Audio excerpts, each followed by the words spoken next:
کہ ہندو لوگ کہتے ہیں نمستے. نمستے کا لفظ کدھر سے آتا ہے؟ آپ کو شاید پتا ہوگا. نمستے آتا ہے ادم نممے سے. ادم نممے مطلب میں آپ کے سامنے جھکتا ہوں, میں آپ کی عبادت کرتا ہوں. برابر؟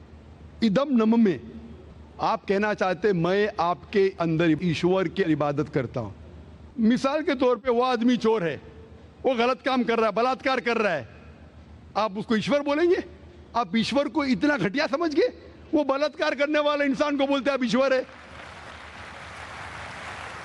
اس سے بھائی چارگی بڑھیں گی نہیں گھٹیں گی. وہ بلاತ್ಕಾರ کرنے والے کو, وہ چور کو, وہ ڈاکو کو میں ایشور مان رہا ہوں, اس کے سامنے جھک رہا ہوں. اللہ کو کیوں گالی دے رہے, ایشور کو کیوں گالی دے رہے, خدا کو کیوں گالی دے رہے؟ اسلام میں, اسلام کی بھی آپ نے مثال دی, اسلام میں ہم کہتے السلام علیکم. اللہ تعالیٰ سے فرماتے اس انسان پہ سلامتی دے. چاہے وہ اچھا انسان ہے تو بھی سلامتی دینے کی بات اچھی ہے, چاہے وہ چور یا ڈاکو ہو. میں بولوں گا السلام علیکم, میں کہہ رہا ہوں یا اللہ, یا رب, یا خدا, یا ایشور, یا بھگوان اس ڈاکو پہ رحمت فرما. کچھ بری بات ہے؟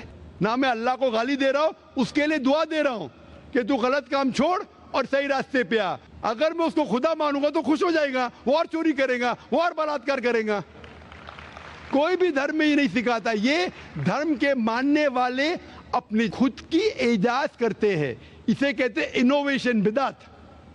جس طریقے سے خدا نے سکھایا ہے کہ اس کی عبادت کرے, اسی طریقے سے ہمیں کرنا چاہیے. تبدیلی لائیں گے. ہم سمجھ رہے ہیں کہ بھائی چارہ بڑھے گا, بھائی چارہ نہیں بڑھے گا, بھائی چارہ گھٹے گا. آپ نے مجھے شروعات میں نمستے کہا. نمستے, نمستے کے کیا معنی ہے بھائی صاحب, آپ بول سکتے؟ نہیں پتا کیا معنی ہے؟ مائکروفون آن کیجئے ذرا بھائی صاحب کا. نمستے مطلب میں سر جھکا کے میں آپ کو نمن کرتا ہوں. ہاں, سر جھکا کے آپ مجھے نمن کرتا ہوں. نمن کرتا ہوں. سر جھکا کے, سر جھکا کے مجھے نمن کرنا شرک ہے, حرام ہے, پروہیبٹڈ ہے. آپ میرے سامنے بھی سر نہیں جھکا سکتے.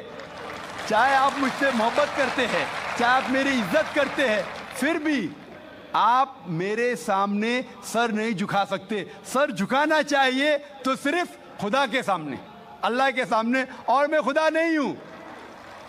آپ جانتے, آپ میری عزت کر سکتے ہیں, میری بات جو میں کہتا ہوں اس کے اوپر عمل کر سکتے, لیکن آپ میرے سامنے سر نہیں جھکا سکتے. اسی لیے میں جواب میں آپ کو کہوں گا السلام علیکم. آپ پہ سلامتی ہو, آپ پہ سلامتی ہو. آپ سمجھے نا؟ میں آپ کے سامنے جھک نہیں سکتا ہوں. یہ سر جھکے گا تو صرف اللہ کے سامنے, صرف خدا کے سامنے. تو آپ نے بڑپن میں مجھے کہا, لیکن اگر غلط چیز کہا تو میں واپس سے جواب نہیں دے سکتا ہوں, کیونکہ میں جانتا ہوں جو لوگ نہیں جانتے وہ ایسے حرکت کر سکتے. مثال کے طور پہ 1 مہینہ پہلے میں جب بامبے ایئرپورٹ پہ تھا تو ایک عورت, ہندو خاتون, مجھے پوچھی کہ آپ ڈاکٹر ذاکر نائک ہے؟ آئی ڈاکٹر ذاکر نائک؟ میں نے کہا جی ہاں.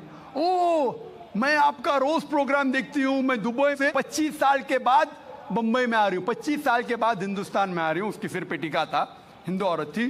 بولتی میں آپ کے پروگرام دیکھتی ہوں, اور بہت الحمدللہ تعریف کرنے لگی. ساری تعریف اللہ کی ہے, میں کچھ بھی نہیں ہوں. اور پھر کہنے لگی کہ میں تمہارے پیر چھونا چاہتی ہوں. میں نے کہا کہ یہ غلط ہے, شرک ہے. تو بولی کیوں؟